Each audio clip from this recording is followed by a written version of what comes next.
Muy bien, muy bien. Vamos a comenzar. Así, Shabbat Shalom. Que el Eterno les bendiga. Vamos a iniciar con la porción de Bejaloteja. ¿Y qué quiere decir Bejaloteja? Cuando, cuando enciendas, cuando te levantes, cuando enciendas.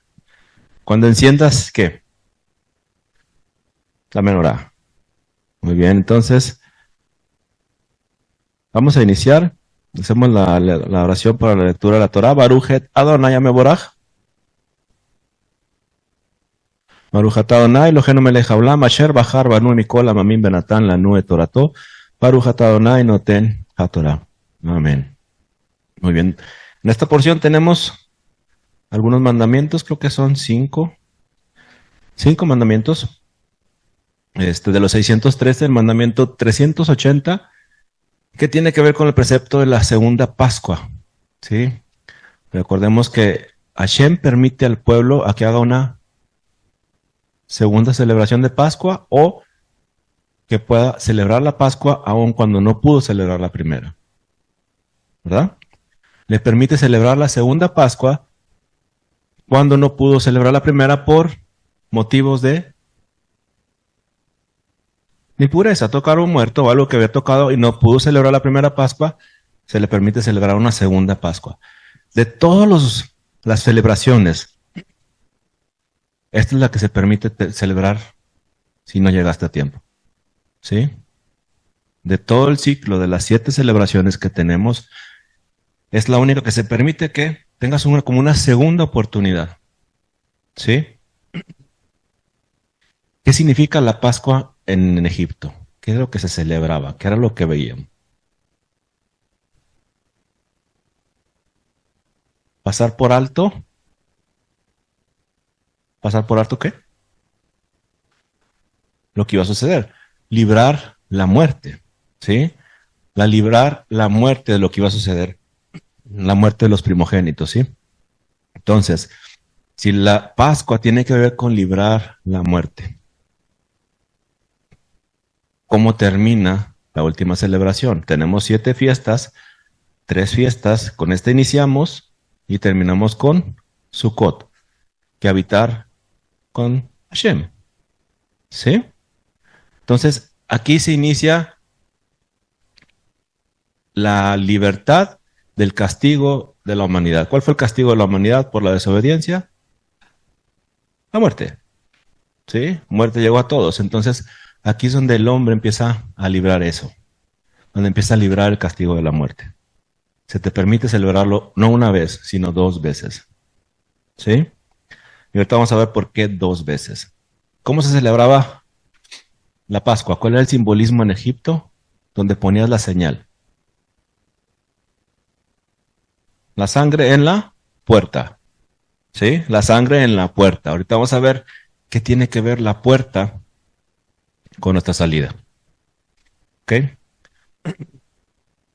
Entonces la segunda ofrenda se hacía completamente igual, se comía el matzah, las hierbas amargas, se hacía todo exactamente igual, solamente un mes después.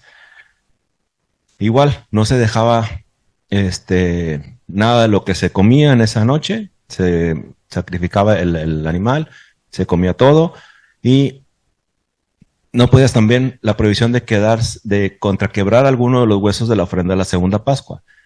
Cuando celebramos Pascua siempre tenemos un hueso, ¿verdad? El hueso no debe estar quebrado. Muchas veces gente pone un hueso y está como cortado. Ahora que estamos entendiendo el simbolismo de poner el hueso en el ceder, en el plato del ceder de Pesach, es que sea un hueso completo. Cualquier parte del animal. En la antigüedad sabemos que era el cordero. Hoy en día no se usa el cordero porque no queremos como una mezcla de que estamos haciendo el sacrificio del cordero de Pascua cuando no se está haciendo de esa forma. ¿Sí? Por eso muchos del judaísmo ponen un hueso de pollo. Pero el hueso debe estar completo, que no esté quebrado. El simbolismo es que no esté quebrado. Ahora, ¿se acuerdan cuándo fue el sacrificio de Mashiach? Que a los que estaban al lado quebraron sus huesos. ¿Sí o no? Para que él la quebrarle los huesos. Provocarle la muerte más rápido. Sí, al no tener fuerzas en las piernas, caía su cuerpo y terminaba ahogándose. Pero de Mashiach, de Yeshua, no se quebró el hueso. ¿Sí? Entonces tú puedes ver un simbolismo en tu plato, un ceder de mesa, de Pesach, perdón, que no tienes que decir, ah, mira, aquí está Jesús, y aquí está Jesús, y aquí está Yeshua. Tú puedes verlo y entiendes cuál es el plan de Hashem. ¿Sí? Entonces, por eso no se quebró ninguno de los huesos de él. Y el último mandamiento que viene aquí es el precepto de sonar las trompetas en el santuario cuando sales a guerra. Ahorita lo vamos a ver también. Entonces, vamos a iniciar con, como inicia la porción, el Bamidbar, números 8, del 1 al 4. Y lo primero que habla es del candelero. Dice, y habló Hashem a Moshe, diciendo, habla a Aarón y dile, cuando encienda las lámparas, las 7 lámparas alumbrarán hacia adelante del candelero. Aarón lo hizo así, encendió hacia la parte anterior del candelero sus lámparas, como Hashem lo mandó a Moshe. Y esta es la hechura del candelero, de oro labrado a martillo, desde su pie hasta sus flores, que era labrado a martillo, conforme al modelo que Hashem mostró a Moshe, y así hizo el candelero.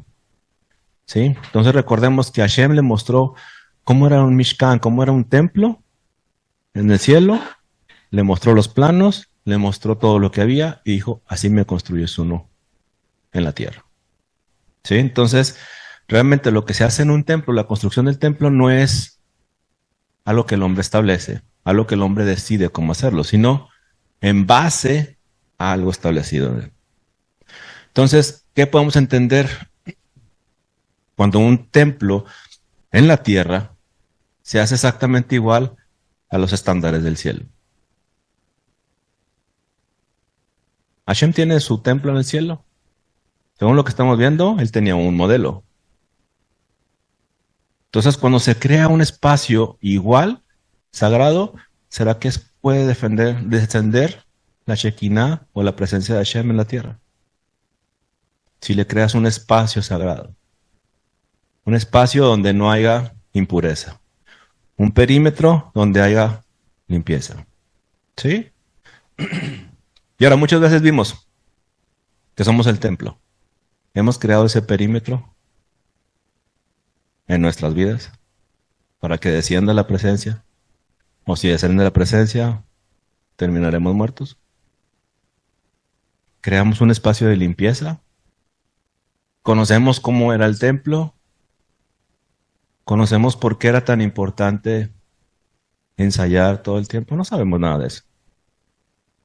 Pero sí queremos que el Espíritu de Dios descienda sobre nosotros. Realmente no creo que sea lo correcto. Una, porque ni siquiera estamos limpios para recibir a Hashem. Entonces, cuando le dio la instrucción a Moshe, se le dio instrucción de cada detalle de cómo tenía que ser limpiado ese terreno, ese espacio. Y no solamente eso, sino que la presencia de Hashem marcaba dónde era otro lugar donde podían poner el Mishkan. ¿Sí? En esta porción vemos que la subía a la nube, se movía la nube y luego se armaba el Mishkan. Y ahorita vamos a ver algo bien interesante de eso. Entonces,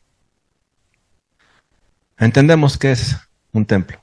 Entendemos la circunstancia o cuando decimos que somos el templo y no tenemos que hacer nada. No, tenemos que entender que si somos el templo tenemos que hacer mucho más de no hacer nada. ¿Sí? Menorá, ¿qué es una menorá?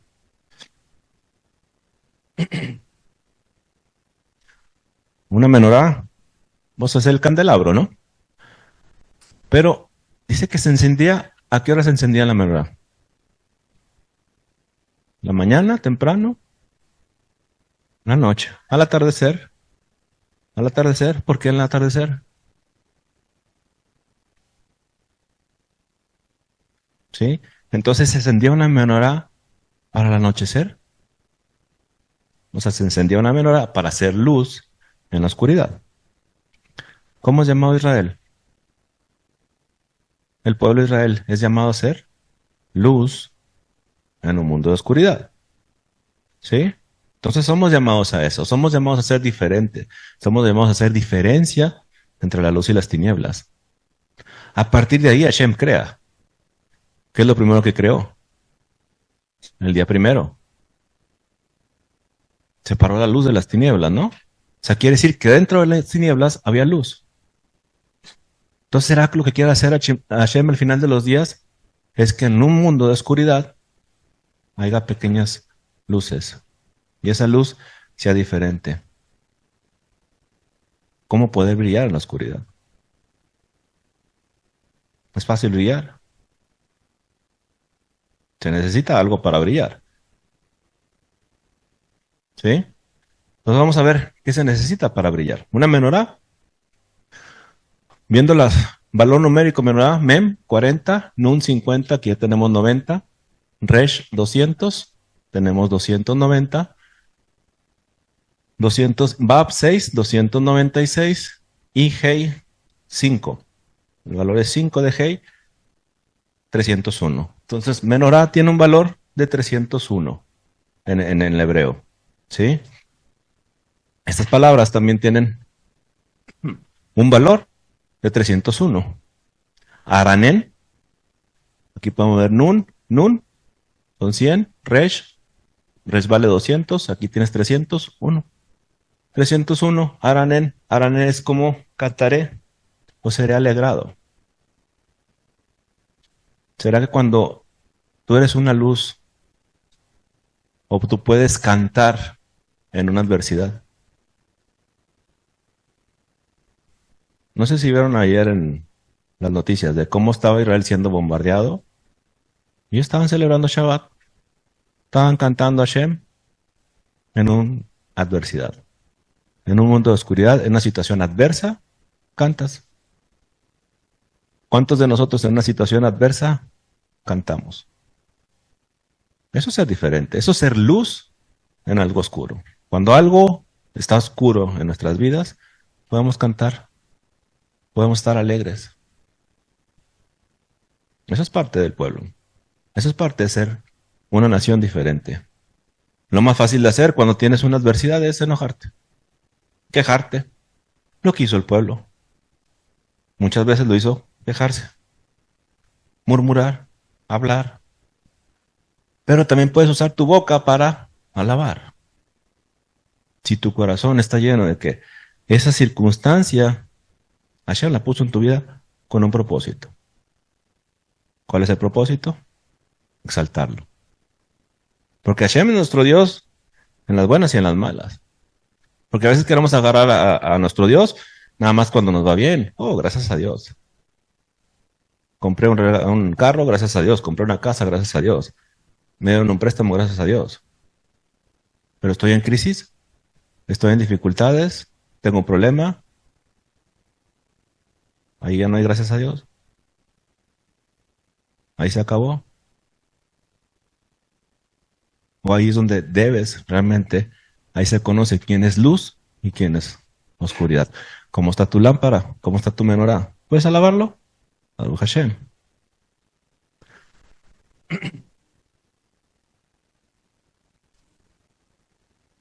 Por todo.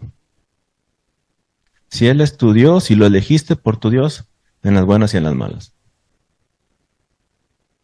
¿Sí? Cuando decides casarte,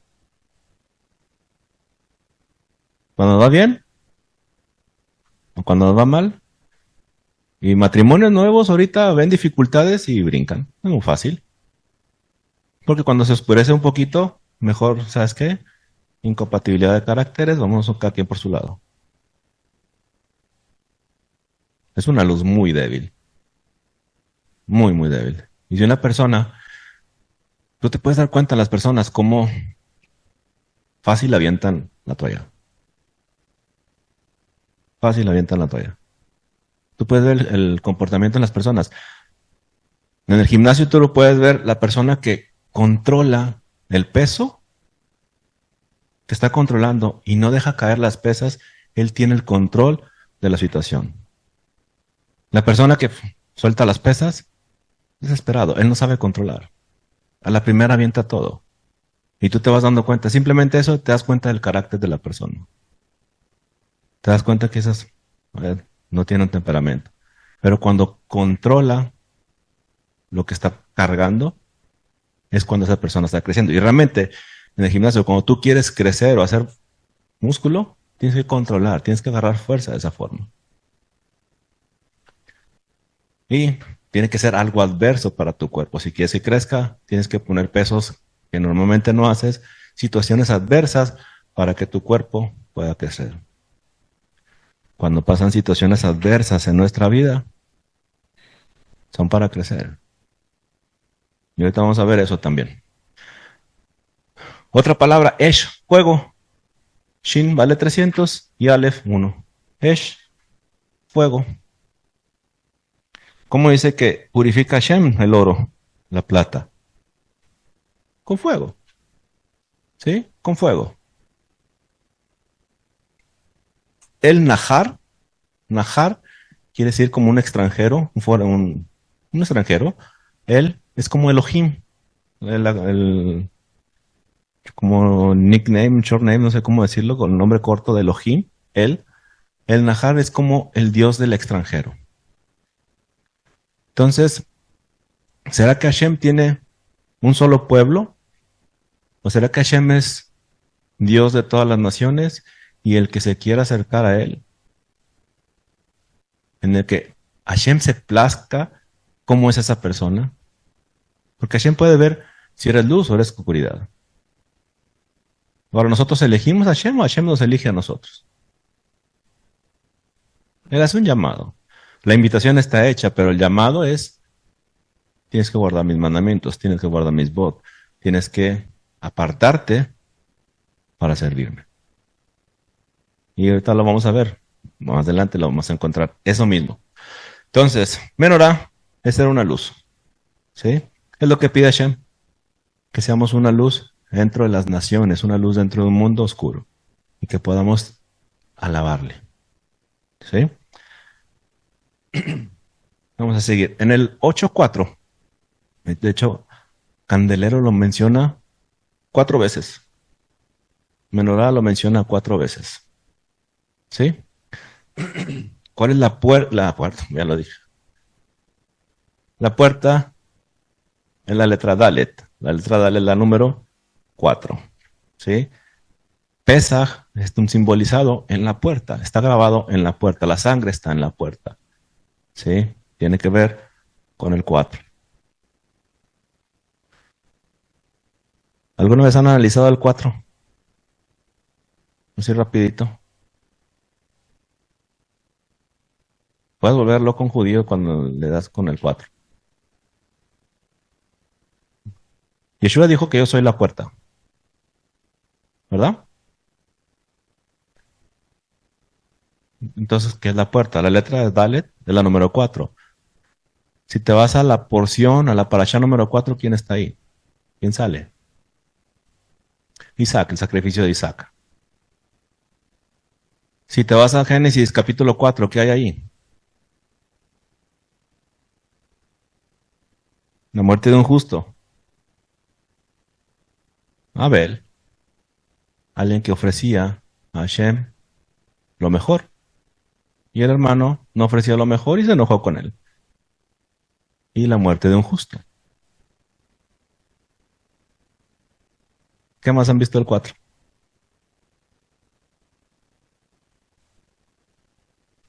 ¿Eh? Hay muchas situaciones que te hacen ver a Mashiach es el Señor. Es el Señor del mundo. Son 4 puntos cardinales. Hashem le va a entregar un reino. ¿Y cómo estaba distribuido las tribus? 3, 3, 3, 3. 4 puntos. Tú puedes ver ese espacio en lo micro, en lo que es el templo. El rey era soberano de todo eso. Y ahora Hashem los envió, los dispersó en todo el mundo. Tiene igual, 4 puntos cardinales. ¿Sí? Vamos a seguirle, porque luego sí se hace rápido tarde. Bamidbar 8.4. Dice, y esta era la hechura del candelero, oro labrado a martillo, desde su pie hasta sus flores. era labrado a martillo conforme a su modelo, que Hashem mostró a Moshe y así lo hizo el candelero. Ok, si era de oro, ¿dónde estaba ubicado? Lugar santísimo. ¿Sí? Todo lo que era de oro estaba dentro del lugar santísimo. ¿Sí? Y nada más Aarón, casi todo lo que era de oro, nada más Aarón y sus hijos podían tocarlo. Lo que era de oro, nada más ellos. Ellos lo cubrían con las lonas y luego ya los que no, eran del linaje de Coat, pero no eran del linaje de Aarón, sí podían cargarlos. ¿Sí? Pero nada más Aarón y la descendencia de Aarón podían tocar lo que era oro. ¿Sí? Entonces, Yereja es la palabra como desde el pie, pero la palabra es Yereja, la que viene ahí. Y Yereja que es como el muslo, el muslo. Y flores puede ser peraj o piraj, y es su flor. Su flor aquí es, peraj es flor, piraj es su flor, o sea, la flor del candelero, ¿sí? Entonces, desde el pie hasta las flores, en español. Desde el yeraj hasta el peraj o piraj. Entonces, ¿recuerdan algo del músculo? Pasajes donde interviene el muslo. Jacob, ¿quién más?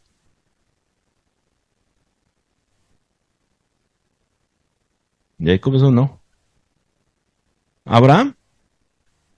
Abraham. La primera vez que aparece la palabra muslo tiene que ver con Abraham y su siervo. ¿Se acuerdan cuando mandó a buscar qué? Novia. ¿Dónde puso la mano el siervo para jurar? El muslo. ¿Sí? Que tiene que ver con la descendencia. ¿Sí? Y Jacob, cuando estuvo con el ángel, ¿se acuerdan? ¿Qué le dañó? El muslo. ¿Sí? Entonces, ¿quiénes son los patriarcas de la nación de Israel? Abraham, Isaac y Jacob. Aquí dice que se va a formar una menorá desde su base, que es su pie, hasta sus flores. Entonces, si Abraham, Isaac y Jacob es la base y tiene que ver con el muslo, ¿quiénes son las flores? Por eso cuando oramos decimos en el nombre de Abraham, de Isaac y de Jacob. ¿Por qué? ¿Por qué no podemos decir nomás el nombre, el Dios de Abraham?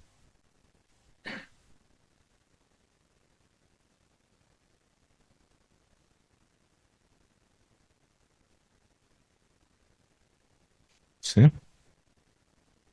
Isaac y Jacob. Así es. Así es. Abraham, si dijimos más Abraham, Abraham tuvo varios hijos. Entonces, ¿de qué linaje venimos? De Abraham. Abraham tuvo 2 hijos al principio y luego tuvo otros 6. ¿Cuál de ellos? Entonces sabemos que de Abraham viene la bendición a Isaac. Isaac tuvo ¿cuántos hijos? Nomás 2. Nada más 2. ¿Sí? Que eran gemelos. Que era Jacob y Esaú. Podemos ser linaje de Esaú si nada más dijimos el nombre de Isaac y Abraham. O Abraham y Isaac. Sabemos que a Esaú no le gusta la primogenitura. No le interesa nada de eso. ¿Sí? No le interesa la vida a Esaú. Tú puedes ver eso hoy en día. ¿A quién no le interesa la vida? ¿Se acuerdan cuando vendió la primogenitura? Dijo, me voy a morir. ¿Para qué la quiero? ¿Para qué la quiero si me voy a morir? Ahorita una nación que anda buscando como kamikazes y te promete en el mundo por venir unas vírgenes y todo eso y no la dan por su Dios, pero sí la dan por las vírgenes. O sea, sí dan la vida por las vírgenes, pero no por su Dios. Interesante. ¿Sí? Entonces, tú puedes ver ese linaje que no les importa la vida. Todo aquel que no le importa la vida, Es un descendiente de Saúl. ¿Sí? ¿Recuerdan la palabra Bixi? Bixi, no sé si alguna vez lo vimos. Bixi es un acrónimo de el número 17 en romano. El número 17 en romano es una X, una V y dos Is. ¿Sí? Y Bixi, nomás mezclas eso y Bixi, pero Bixi se ponía en las tumbas. Y quiere decir, he vivido y ahora estoy muerto. Simplemente, ya viví y ahora estoy muerto.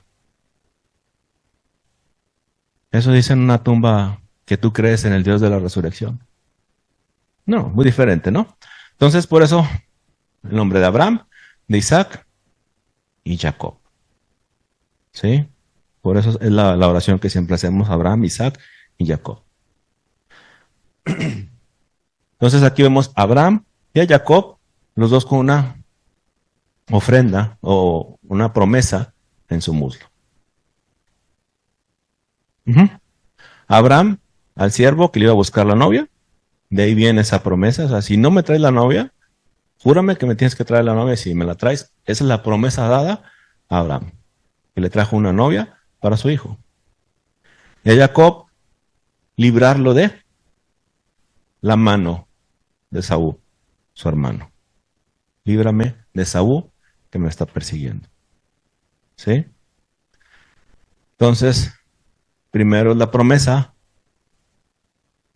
para la novia del hijo y luego es la promesa de librarlo de la muerte. ¿Ok? Entonces, vamos a ver Peraj o Piraj, que es flor o la flor. Bereshit 40:10, ahí aparece una vez una flor.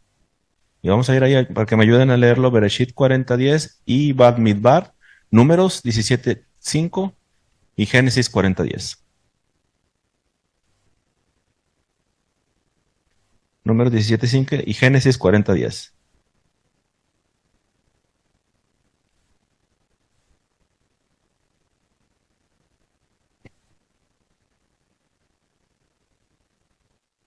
¿Tiene? ¿Sí?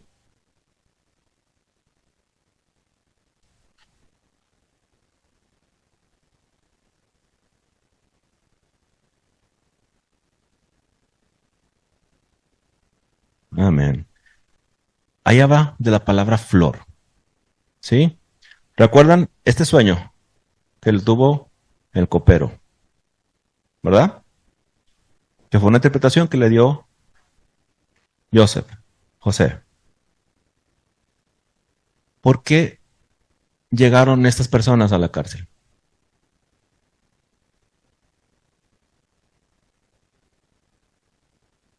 Había algo que habían hecho. No dice la escritura realmente qué, pero si vas a la cárcel, algo hiciste, ¿no? Algo pasó, por ahí se cuentan en las novelas o en los capítulos de serie de esta historia de Joseph, que ahí cayó una mosca o lo que sea, algo pasó con el copero y algo pasó con el panadero, ¿sí? Pero la profecía que podemos entender aquí es que en el copero vuelves una restitución. Hay una restitución de que vuelves a tu puesto, ¿sí? Dentro de la Torá, ¿cuándo vuelves o cuándo eres restituido y vuelves a tu lugar de origen o a tu nación? Un jubileo, un shemitah, un jubileo, ¿sí? Un yobel cada 50 años o un shemitah también se hay una restauración. Entonces, hay una restitución. La vid va a dar fruto, va a dar una flor, ¿sí? Entonces, ahí podemos entender que hasta desde el pie, desde Abraham hasta que salga la flor. Vamos a leer números 17:5.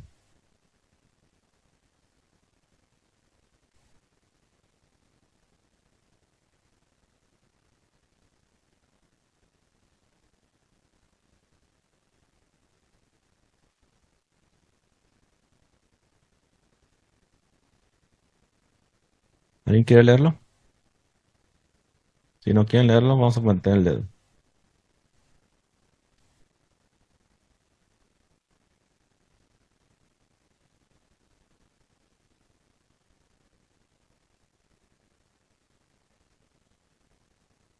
¿Ok? Ese pasaje, ¿cuándo sucedió? Cuando florece la vara, ¿de quién?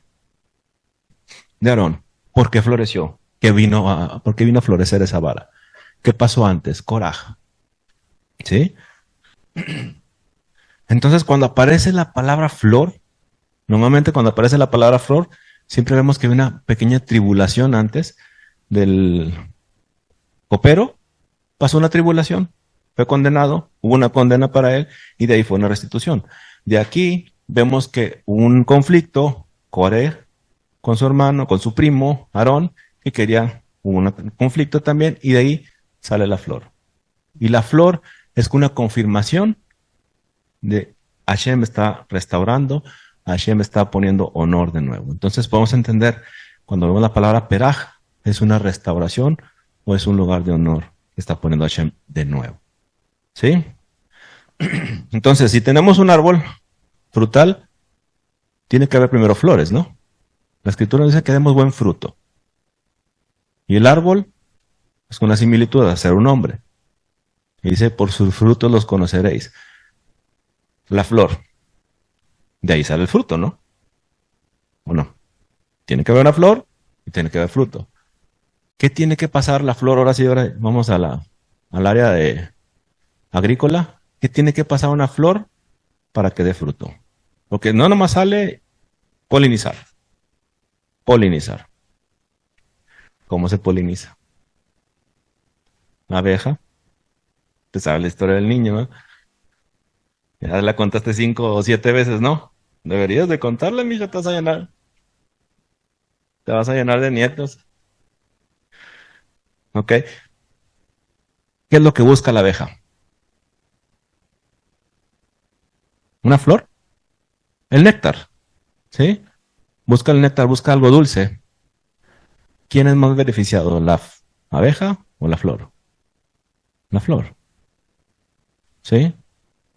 Y la flor, inofensiva, simplemente ofrece algo, pero el beneficio que va a tener es mayor, ¿sí? Entonces, ¿qué necesita un árbol para dar buen fruto? Si somos comparados con un árbol, ¿qué necesitamos para dar buen fruto? No hace que abejas, porque. Pero sí, hasta cierto modo sí. Pero, ¿cómo podemos primero florecer? Digo, la abeja no va a venir si no tenemos flores. ¿Qué necesita un árbol? A ver, los que han estado ahí en el rancho, en el campo, pura gente de ciudad aquí, puro citadino. Podar, podar. Necesitas podar un árbol. ¿Por qué? Nomás córtale.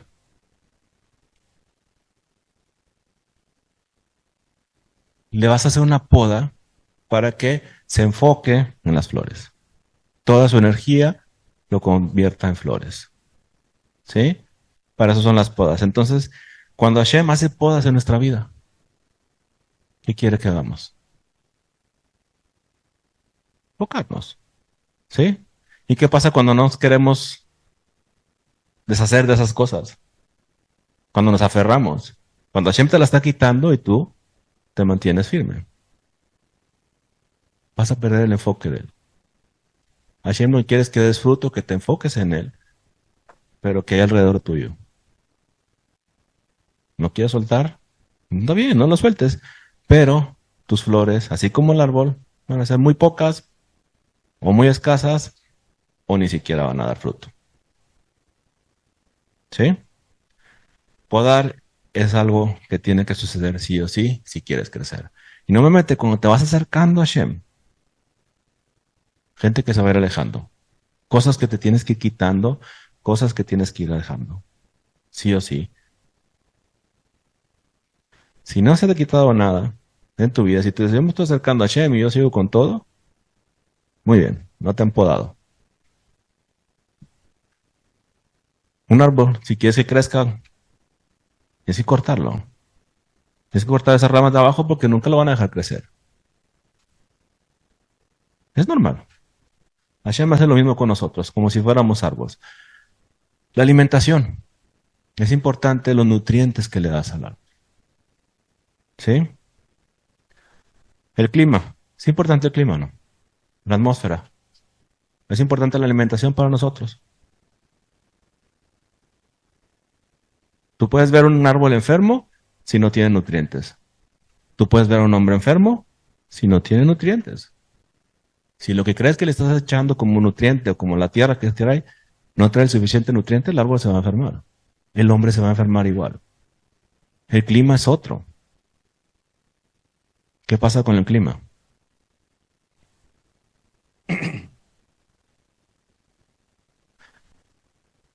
Un clima extremo. El árbol necesita aire. Pero algo que hace un árbol, ¿qué es lo que consume o qué es lo que convierte con la fotosíntesis? Los que fueron a la escuela primaria o kinder, pero convierten el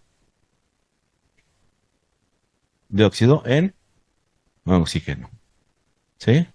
Mientras más caliente, más convierten. ¿Sí? Mientras más hace calor, más convierten el monóxido en dióxido en oxígeno. Mientras más se calienta la raíz también, más agua absorbe también. Por eso muchos árboles que viven en climas muy calientes, su raíz es muy caliente, pero una vez que cae agua, absorben agua, bastante agua. Y eso ayuda a que el árbol crezca y se mantenga. O sea, el mismo calor les ayuda a crecer. Es interesante. Entonces, nosotros, ¿cómo convertimos la atmósfera? ¿Oxigenamos la atmósfera? O si vemos algo que está, vamos a poner como que el dióxido es algo negativo, porque el dióxido si lo inhalas, mueres. ¿Qué pasa si en nuestro hogar hay algo negativo? Tienes que convertirlo en algo positivo. ¿Qué pasa si nuestra vida es quejarnos? Queja, queja, queja, queja. Cosas negativas. Tenemos que convertir esa atmósfera, ese clima en la congregación, en nuestra casa, en nuestro ambiente, en algo positivo, algo que la gente se sienta atraída a llegar ahí. Pero si el ambiente es tóxico, no vas. ¿Sí? Luz. Obviamente todos necesitamos luz. Los árboles necesitan luz, ¿verdad? Y el agua. ¿Qué sería la luz y qué sería el agua para nosotros? Vamos a decir que el recibo, pagarlo.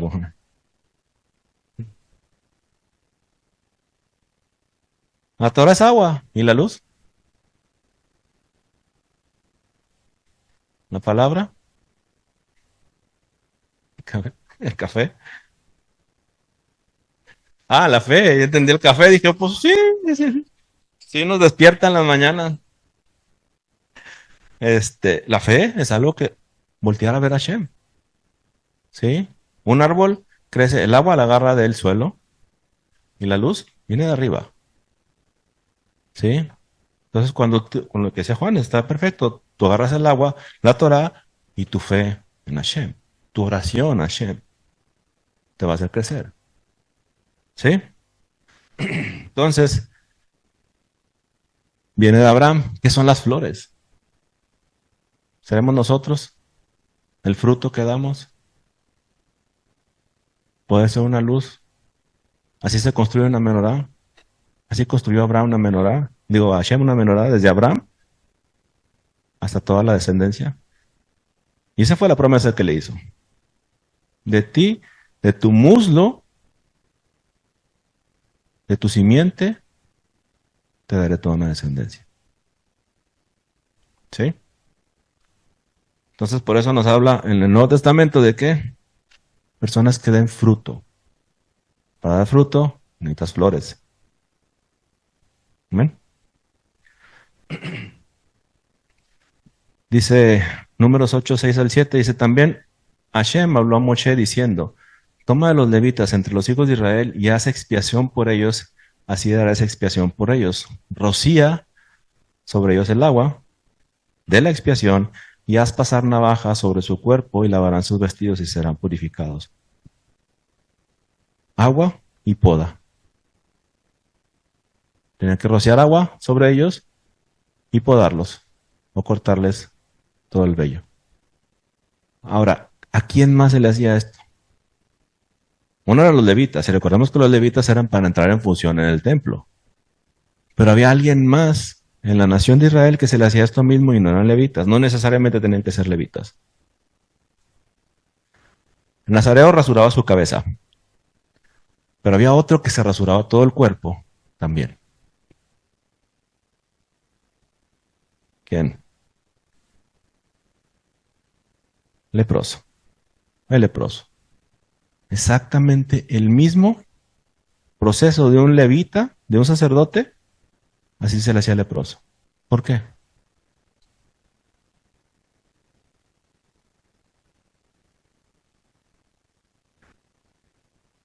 Porque Hashem hace lo mismo.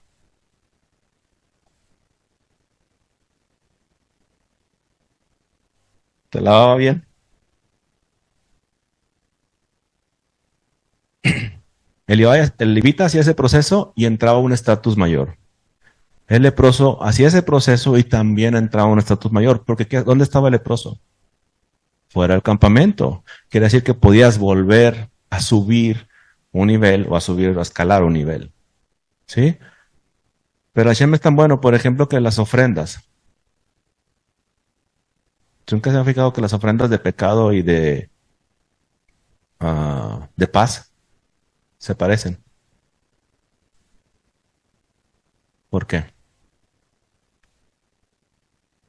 Ofrendas de Shelamim, los de paz, y las ofrendas de Hatá, de pecado, son muy parecidas. ¿Por qué?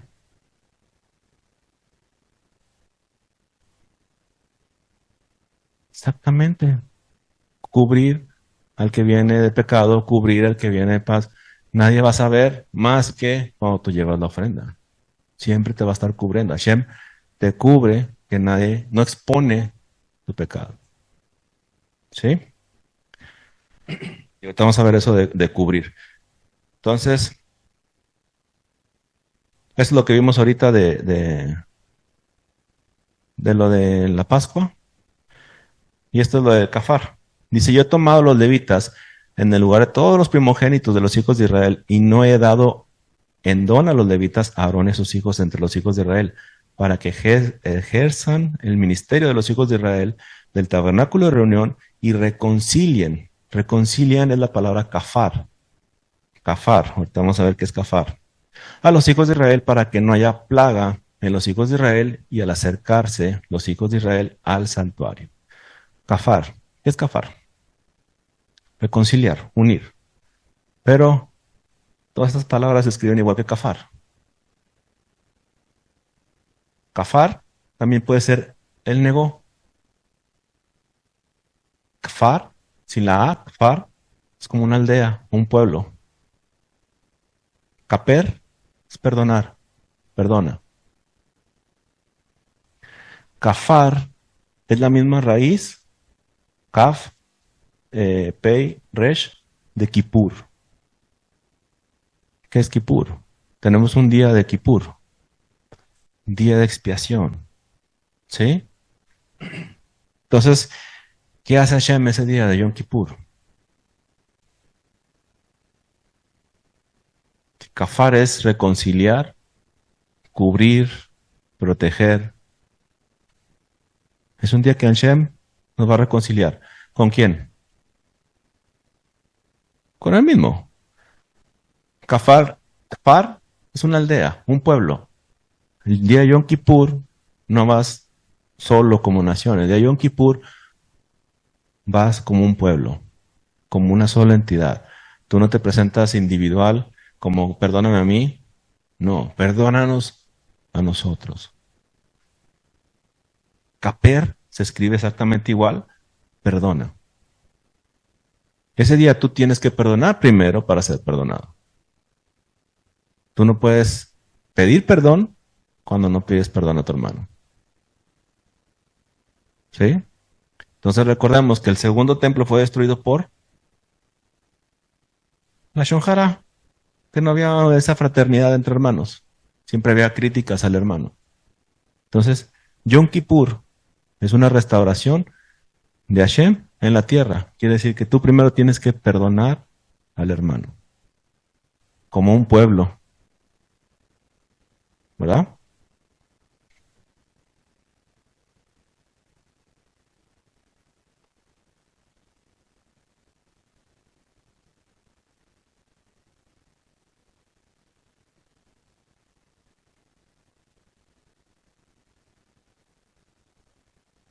Perdonar es simplemente, cuando la persona no perdona, siempre trae en su mente, me hiciste, tú me hiciste, tú me hiciste, tú me hiciste. Y se siembra una semilla en él, desde que ahí viene lo que es el asesinato, ¿sí? Porque viene la premeditación de querer que algo le vaya mal a él.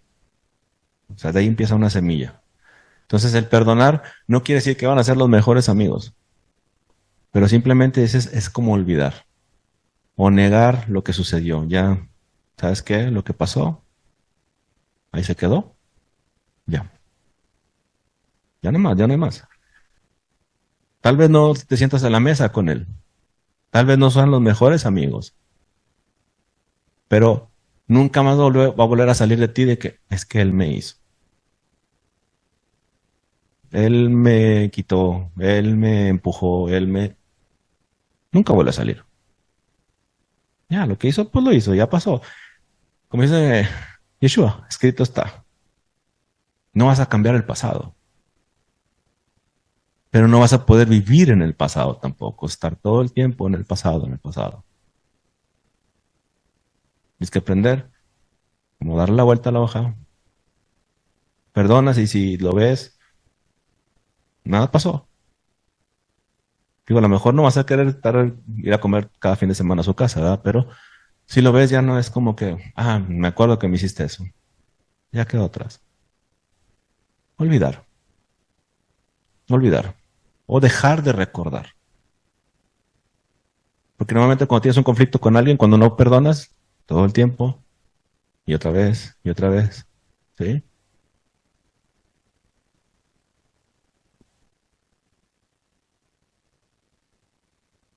Reconcíliate con tu hermano primero. O Yeshua dijo que deja ahí tu ofrenda y reconcíliate con tu hermano.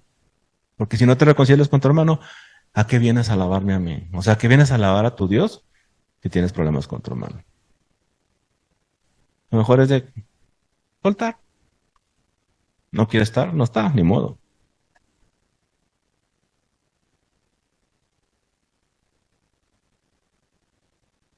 Ujú, exactamente.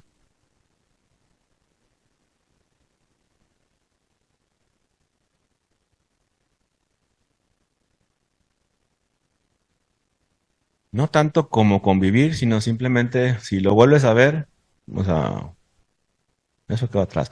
Obviamente es bien difícil a veces cuando quiebras ah, la, la relación, cuando quiebras esa confianza, o sea, es bien difícil volverla a restaurar, ¿sí?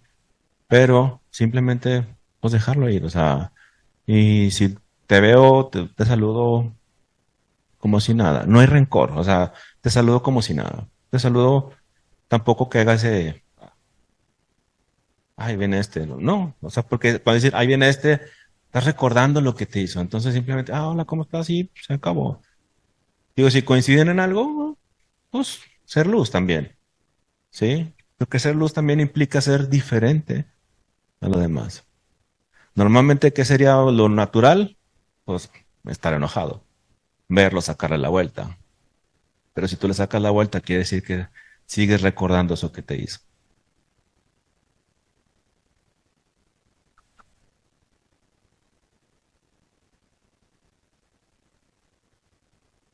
Ujú.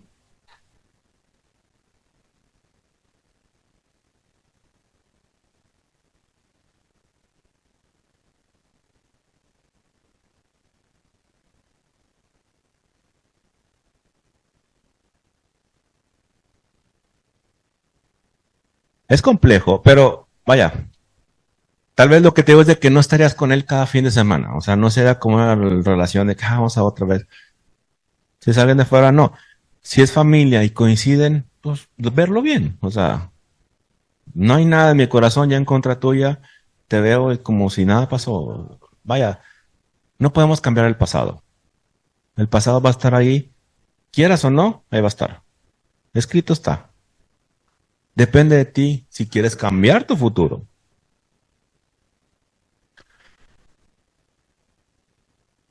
Te quedarías amarrado al pasado. Sí, te quedas amarrado al pasado. Y es lo que hace Hashem realmente. Con nosotros en Yom Kippur lo que hace es, no hay cargos para él. Deja de recordar. Deja de recordar lo que hiciste. O sea, ¿por qué lo hicimos? Y no puede decir que, no lo hice. Sí lo hice. Pues digo, soy responsable de eso. Sí lo hice.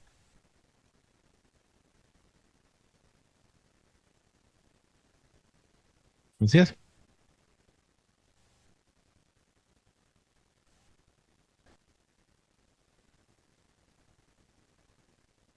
No hay ningún punto.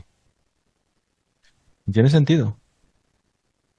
Tiene sentido que no vuelvas a recordarlo. Entonces, ¿qué puede pasar después? No lo sé. No lo sé si. Pregunta, por ejemplo, ¿Hashem puede estar en nuestro pasado, en nuestro presente y en nuestro futuro o no? Sí, ¿no? Y tal vez, digo, está en una suposición.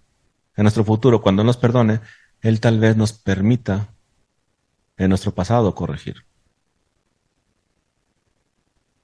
No lo sé.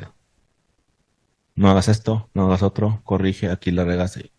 Y tal vez eso es como borrar tu pasado. Estamos en la carne. En la carne nomás tiene un sentido con el tiempo. Pero el espíritu no tiene el sentido del tiempo. Tal vez. Tal vez sea como que borrar, poner toda tu vida y volver a corregir los detalles que hiciste. No lo sé cómo voy a hacer. Lo que sí sé es que va a dejar de recordar eso. ¿Sí?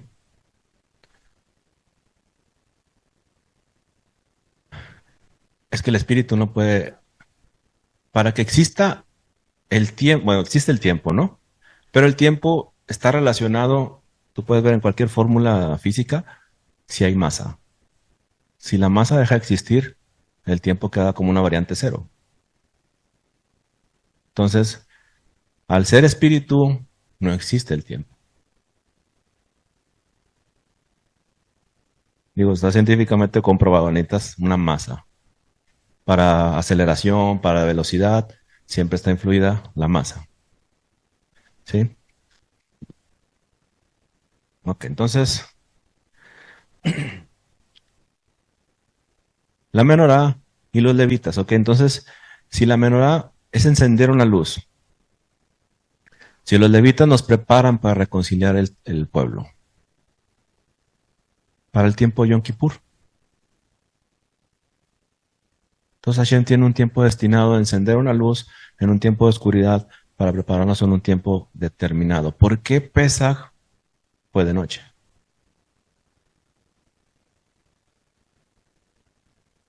Porque el ángel de la muerte o el ángel de juicio pasó en la noche.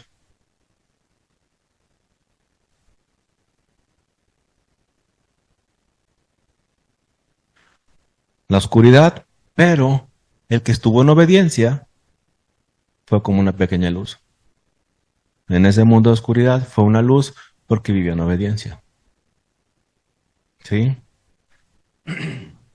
¿Por qué Apocalipsis te habla de que la tierra se oscurecerá?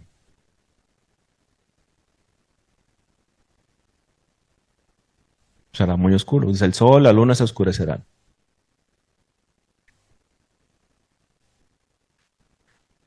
Ahí es donde se vas a mostrar quién es luz. Si se oscurece, ahí se va a saber quién es luz. Hashem siempre crea a partir de la oscuridad. ¿Cómo creó el mundo?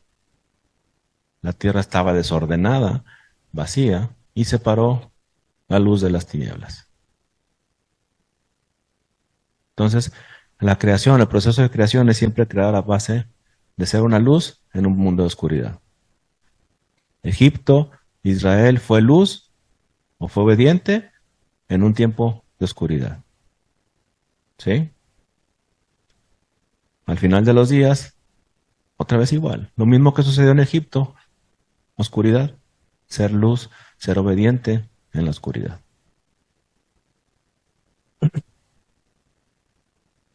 Entonces, las lámparas se encendían en la tarde, ¿verdad? Para pasar la noche. Vamos a leer dos pasajes. Hechos 1:11 y Daniel 7:13 al 14.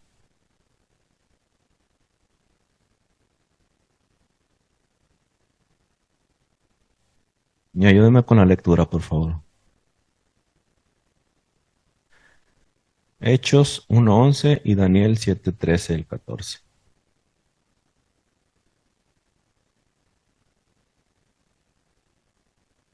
Ujú.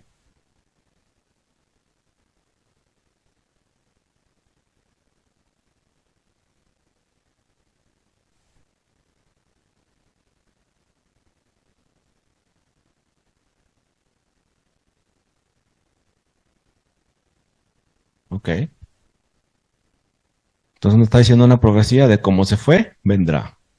¿Sí? Ok. Daniel 7:13 al 14. Daniel 7:13 y 14. Y esta es una visión de Daniel. ¿Alguien quiere leerlo?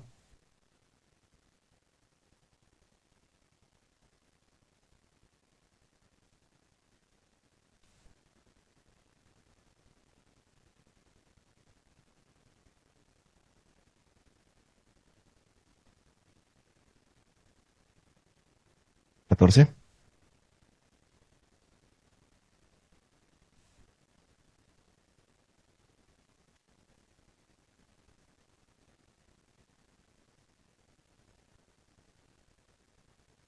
Ok.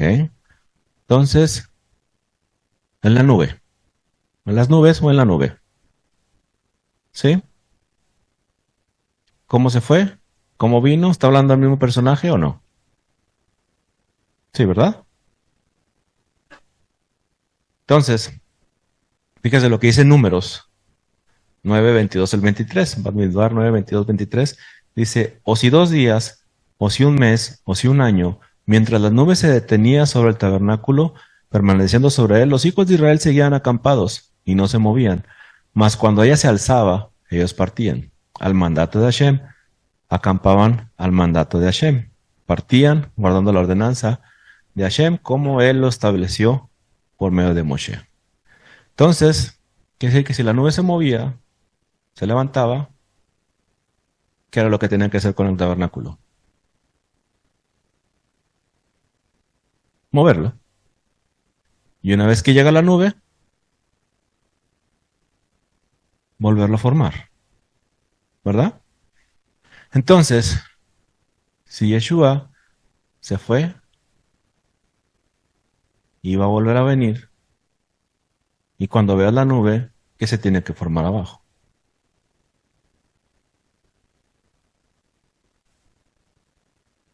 Un templo, un tabernáculo, ¿o no? Porque eso era lo que funcionaba, ¿sí? Si la nube se iba, tenía que volver. Cuando la nube volviera, tenías que volver a formar el tabernáculo. ¿No? Ahora, una vez que se fue Yeshua, ¿qué pasó con el templo? Se destruyó. Y entonces cuando vuelva, ya no es necesario el templo. Aquí Daniel está hablando de una visión, no la de este tiempo, una visión a futuro. Uno como el hijo del anciano de Días. ¿Quién es ese hijo? ¿Sí? Entonces sí tiene que haber una reconstrucción del templo o no.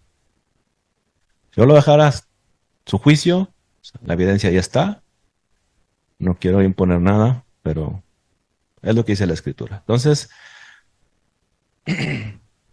hay un pasaje donde en el Talmud habla de que este libro de números pudieran ser no nada más un solo libro, sino 3 libros. Porque este pasaje tiene algo peculiar. Y vamos a leerlo. Dice, cuando el arca se movía, Moshe decía, levántate, oh Hashem, y sean dispersados tus enemigos, y huyen de tu presencia de los que te aborrecen.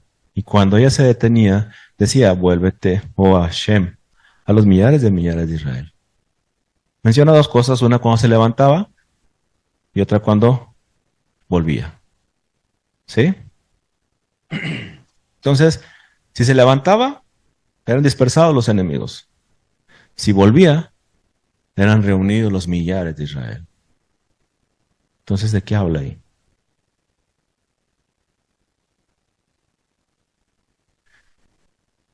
En el hebreo, en la Torá, este pasaje es de aquí hasta acá.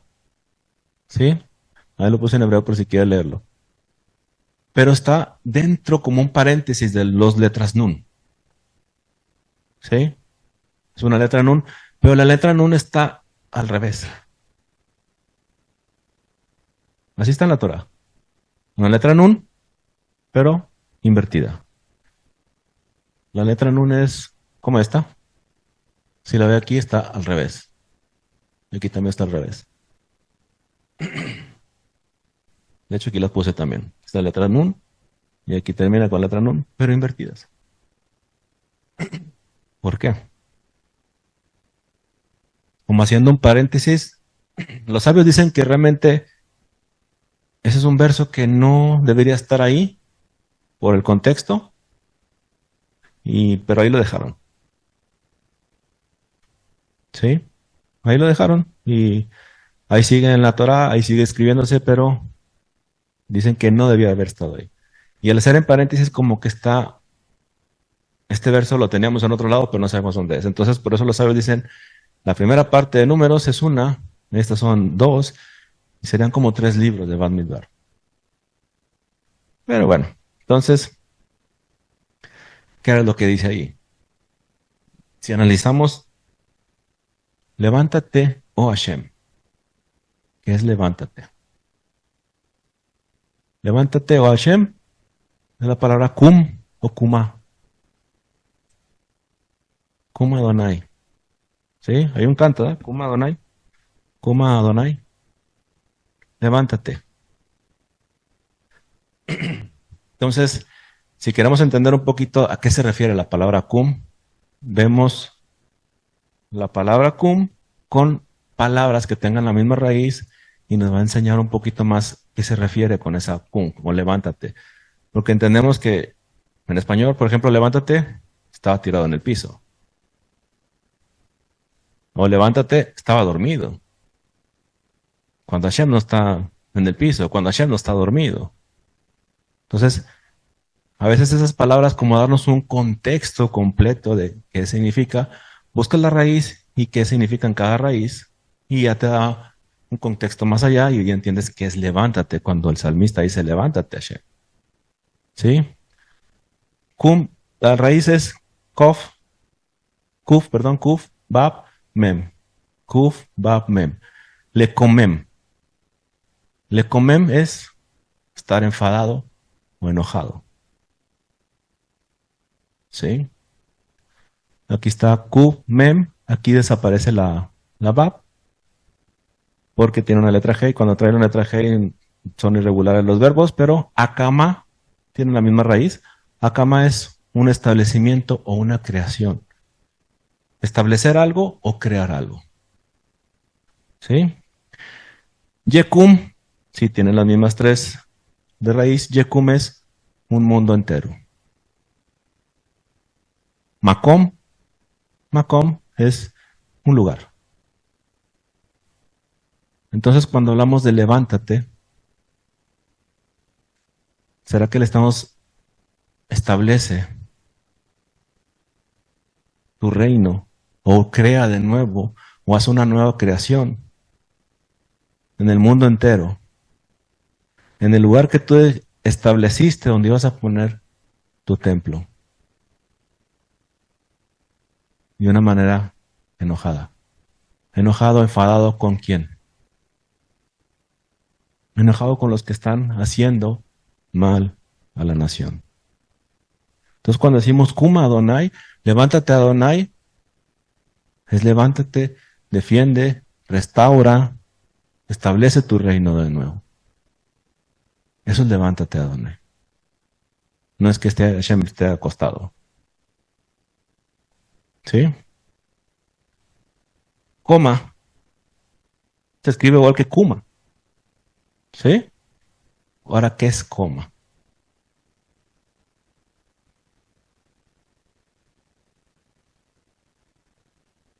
Será interesante. ¿Han escuchado alguna vez que dice que seamos llegados a la altura del balón perfecto? ¿Qué es eso? ¿Cuánto medía Yeshua? ¿Su misma estatura? ¿A qué se refiere eso? Coma es estatura o nivel.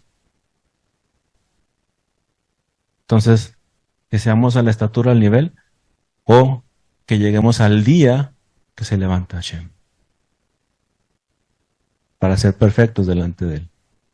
Porque ese día leímos, ya no quiso, perdón, leímos en Daniel que hay uno que está junto a Hashem. Entonces, si estamos a la altura del varón perfecto, que estemos en ese día.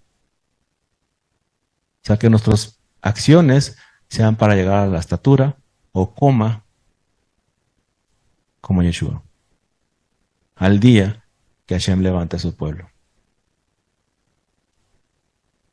Tendría más sentido, ¿no? Porque no tendría sentido estar a la estatura, porque se me hace que ya me pasé. Puede ser. No tiene sentido la estatura como ser humano. Ok, entonces, ya para terminar, te falta mucho. Ya para terminar. Entonces dice, levántate Hashem y sean dispersados tus enemigos. Entonces, una vez que fue destruido el templo, ¿quién destruyó el templo? El segundo templo, en el año 70. Roma, un emperador.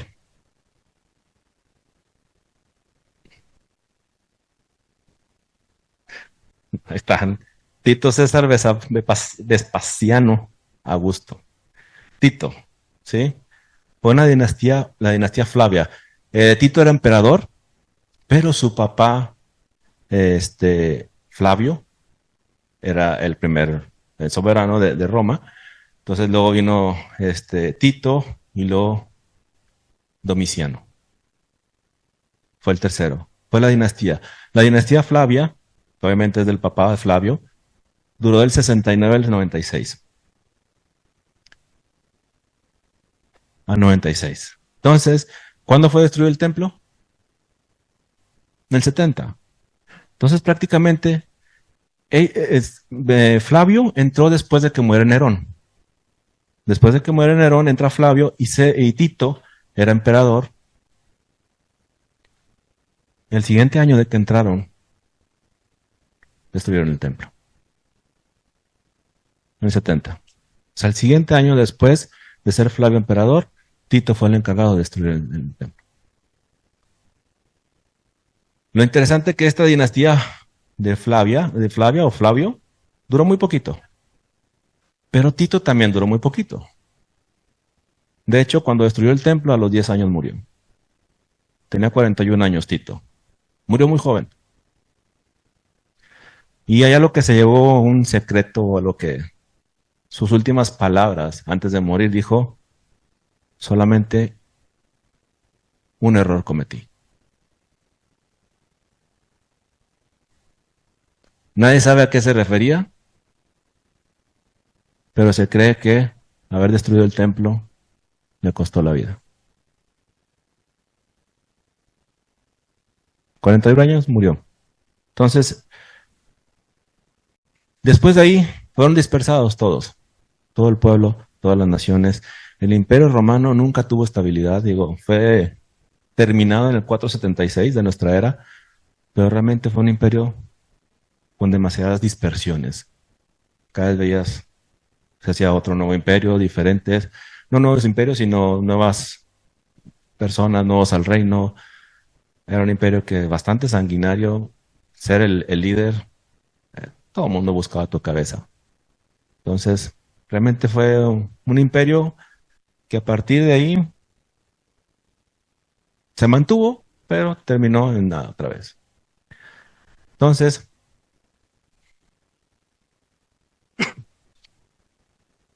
ahí es cuando se levanta Hashem, dispersa a sus enemigos, huyan de la presencia de los que te aborrecen. Pero dice, cuando ella se detenía, decía, vuélvete Hashem a los millares de Israel. Entonces, ¿cuándo se detenía el arca?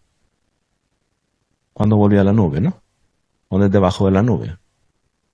Entonces, si Yeshua viene en una nube, ¿qué tendríamos que pensar ahí? Vuelve Hashem a los millares de Israel. ¿Cuál fue la promesa que se le dio a Abraham? Que su descendencia iba a ser millares de millares. ¿Sí? Entonces está hablando de un tiempo futuro. Shubá es retorna, es vuelve. ¿Sí? Mashob y Teshuvah. Entonces, ¿cuándo vuelve Hashem? ¿Qué tiene que hacer el pueblo? Todo el tiempo hablamos, Yom Kippur, tienes que hacer Teshuvah, vuelve, vuelve. Una vez que vuelva al pueblo, está lista la venida de Mashiach, la venida de Hashem. ¿Sí? Y Mashob es una respuesta. Si quieres saber cuándo vuelve, la respuesta está cuando hagamos Teshuvah. Cuando el pueblo se arrepienta, cuando el pueblo se perdone unos a otros, va a haber el Shuvah del retorno. ¿Ven? Y esto viene antes de lo que leímos ahorita. Dice, y así partieron del monte de Hashem, camino de 3 días, y el arca del pacto de Hashem fue delante de ellos camino de 3 días, buscándoles lugar de descanso. Y la nube de Hashem iba sobre ellos de día y desde que salieron del campamento. 3 días. Entonces, si nos ponemos a ver la historia de la humanidad, en 7000 años, que para Hashem son 7 días, para nosotros 7000 años, ¿verdad? Y si aquí fue destruido el templo, camino de 1, 2, 3 días, ¿va a volver a ocurrir esto? Así partieron del monte de Hashem, camino de 3 días, y el arca del pacto de Hashem fue delante de ellos camino de 3 días, buscándoles un lugar de descanso. ¿Qué fue lo que dijo Mashiach? Me voy, pero voy a preparar una morada, un lugar de descanso. Y la nube de Hashem iba sobre ellos de día desde que salieron del campamento. Entonces hay un tiempo establecido que vuelve a aparecer la nube. ¿Sí? Yo creo que ahí le vamos a dejar porque luego ya uno están roncando.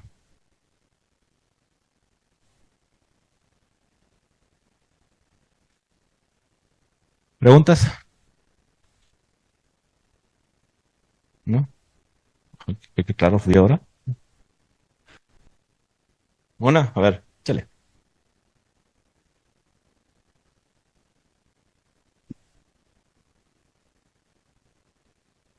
Sí.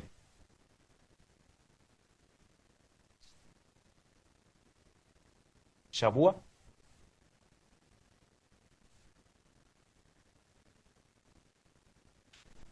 Shabua.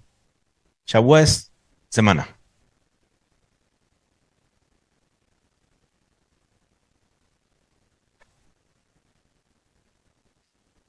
Ok, ahí está tu respuesta. ¿Cuánto tiene los días en la semana?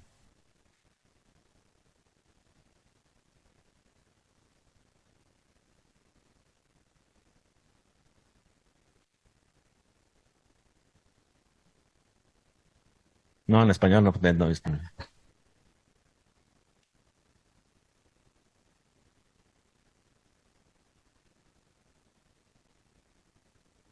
para creación. Es la creación. Todo, ahorita lo que hablamos era de que en un mundo de oscuridad, Hashem se hace una nueva creación. Entonces, Shavua tiene que ver con una semana, 7 días. Yobel, jubileo, 7 semanas por 7 veces, tienen una conexión. Shavua es lo mismo. Shavua Tov, que tengas buena semana. El final de iniciar la semana, que inicias aquí en domingo, por decir algo, es que volvamos a vernos Shabbat. ¿Sí? Por eso en hebreo cuentas eh, los días, no cuentas como domingo, lunes, sino Rishon, el primero, dos, tres, o sea, Shishi, 6, porque quiero llegar al 7.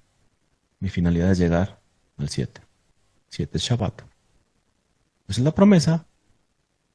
O sea, llegar a Shabbat, cada vez que llegamos a Shabbat, es la promesa que tiene Hashem. Cuando Él creó el mundo, ¿qué dijo del Shabbat? Lo hizo santo. Entonces, el primero que hizo santo fue el Shabbat. Y una vez que creó el Shabbat, Él descansó. Porque descansó, necesitaba descansar. Dejó de hacer, dejó de crear. ¿Por qué? Porque no necesitas más. Todo lo que necesitas es llegar a Shabbat. Ya después de ahí, no necesitas más. ¿Sí? Tiene todo que ver con lo que viste. ¿Sí? ¿Otra pregunta?